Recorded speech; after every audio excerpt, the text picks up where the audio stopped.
Hi, I am Bianca Marie Habat, and today I'm going to teach you how to do this in spreadsheet. Okay, this is the final. Okay, first, kailangan natin ng empty sheets. And as you can see, nakita nyo, nilagay ko na siya kasi nahirapan ako mag-type with one hand. So, nilagay ko na siya in advance. So, first, para nakita nyo, para malaki yung ano doon, yung space. So, para maging malaki siya, ganito. First step is, dapat makita, yan, ito, yung plus icon. Dapat mag-plus icon siya. Hindi ganyan. Dapat mag-plus icon siya. Yan. Then, double tap mo yung, ito. Hindi ko yung tawag dito eh. Basta yan. Double tap mo yan. Then, double tap. Then, mag-expand na siya. I-expand ko siya hanggang sa H. Yan. And then, yan, dadami siya. Dadami na siya niyan. Then, ang gagawin mo, hanapin mo yung margin, which is ito. Ay, margin. Merge cells pala, sorry. Merge cells. Yan. Oh my God, what's this? Okay. Yan. O, diba? As you can see, wala na siyang line dito sa gitna. Yan. Naging visible na siya. And then, para maging mataba, ito na siya. Yan. Ito, hanapin mo to. Yan. Dapat lumabas yan. Itong dalawang guhit na yan, parang equal. Then, double tap again. Then, drag mo siya pababa.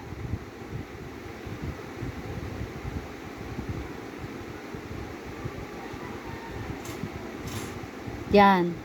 Yan, mataba na yan. And then, nakikita nyo, nasa gilid siya. So, para gumit na yan, ganito. Hanapin mo tong,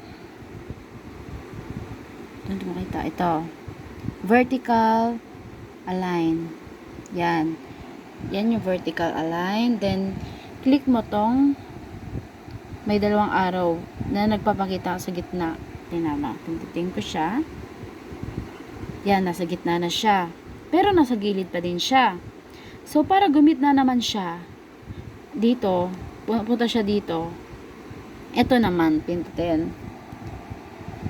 Yan, ito.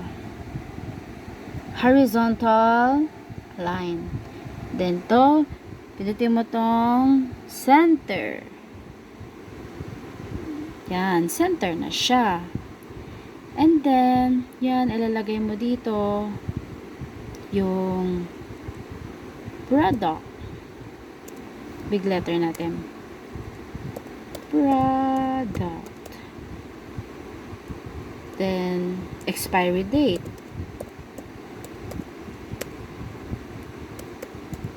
Wait lang, balikan ko kayo. Type ko lang lahat. Nalagay ko na siya. Then next, ay wait lang. Dapat naka-bold yan siya. Ito. I-bold natin. Yan. Okay. Ayan, nalagay na natin. Then next step is color. Lagyan natin siya ng design. Lagyan natin ng color. Yan. Lagay natin to. Ayan. Then, ito naman. Pindutin mo lang tong double tap mo ulit pala siya. Double tap siya. Yan, double tap mo. Drag mo siya hanggang dulo. Diyan. Lagay natin, what color ba? Ito na lang. Ay! Ano nangyari? Taglit. What happened? Ah, okay. Doon ako nagkamali. Ulit. Nakasama pala yung taas. Yan. Color. Then, oh, di ba? Ang galing ko. Ayan, nalagyan na natin siya ng mga color. The next step is, dito mo na ilalagay yung mga name ng product. Or, for example, yogurt. Yan na. Next is, batch number. For example, B123. Yan, batch number. Expiration date, sabihin natin na December ngayon. Expired siya ng January 3. So, 01/03/2025. 2026, sorry. 26. Quantity in hand, sabihin na natin meron kang 500. Then, ang nasold mo pa lang is nasa 100. Then, available stock mo, since yung lahat ng total ng yogurt is 500 pieces and nakabenta ka ng 100 na, so, may available stock ka pa ng 400. Then, status. Itong status, kung fresh na ba siya or hindi na. So, ilalagay ko, fresh pa siya since bagong delivery pa lang siya, for example. Then, remarks. Etong remarks, mahalaga to, lalo na sa pagkain. For example, para mas magets, remarks natin is in demand. In demand. Dito natin malalaman sa remarks, hindi na natin kailangan na mag-isip pa kung ano yung nabebenta ba talaga. Dito, ilalagay mo na lang siya na kung in demand siya or hindi. Para mas ma-prioritize mo pa yung pag-restock ng product. Kasi in demand siya, so hindi ka pwedeng ma-sold out. Okay? Then next, yun na. Ulit-ulit lang na process. Balikan ko kayo. I-type ko lang siya lahat. Okay, done na ako. I-input lahat. And as you can see, may mga color siya. So, mabalis lang to. Okay? Turuan ko kayo magpalit ng color. So, dito sa yogurt, gusto mo siya i-highlight kasi nga in demand siya. So, double tap mo to. Ito. I-double tap siya. Double tap, okay? Double tap. Then yan.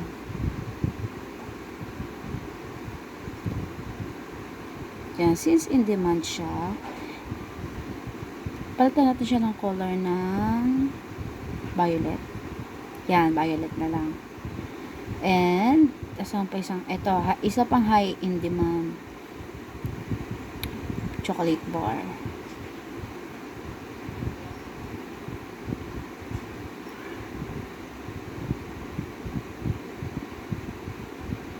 Yan. Ay! Di napindot yung violet. Yan. And ang purpose naman nito is para hindi ka na po mahirapan maghanap na kung ano yung high in demand. Siyempre, di ba, nakakaduling to. Tignan lalo na kapag madami yung product mo. So, instead na magtingin-tingin ka dyan, hanapin mo yung in demand, i-highlight natin siya para mas mabilis natin siyang mahanap. And, dito sa inventory na to is kailangan ng formula. Pero, itong ginawa ko is hindi na siya kailangan ng formula.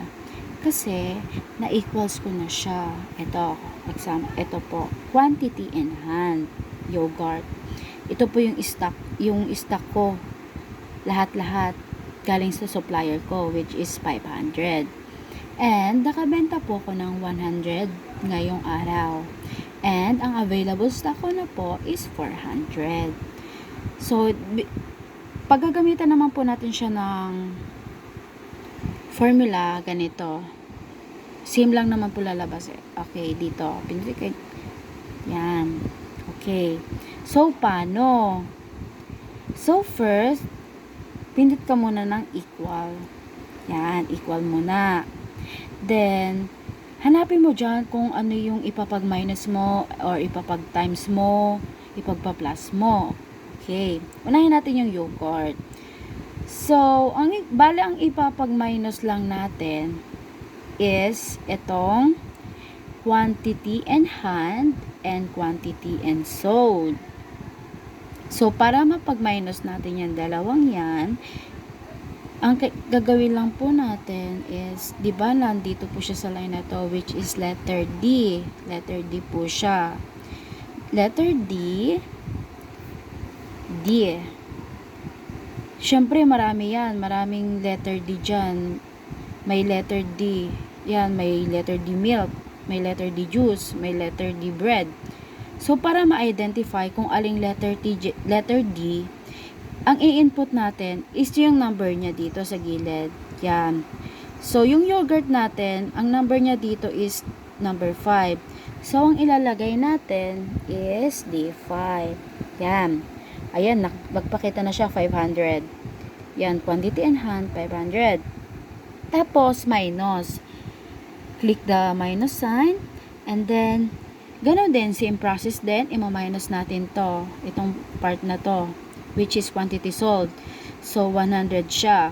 So, yung 100, nakalocate siya sa E5.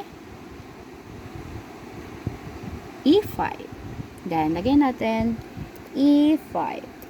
Then, equals na natin. So, ayan, 400. So, sinasabi ko na hindi na nga natin kailangan ng computation kasi nandito na yung total sa available stock. Okay? So, yun lang. Thank you for listening and have a good day, ma'am.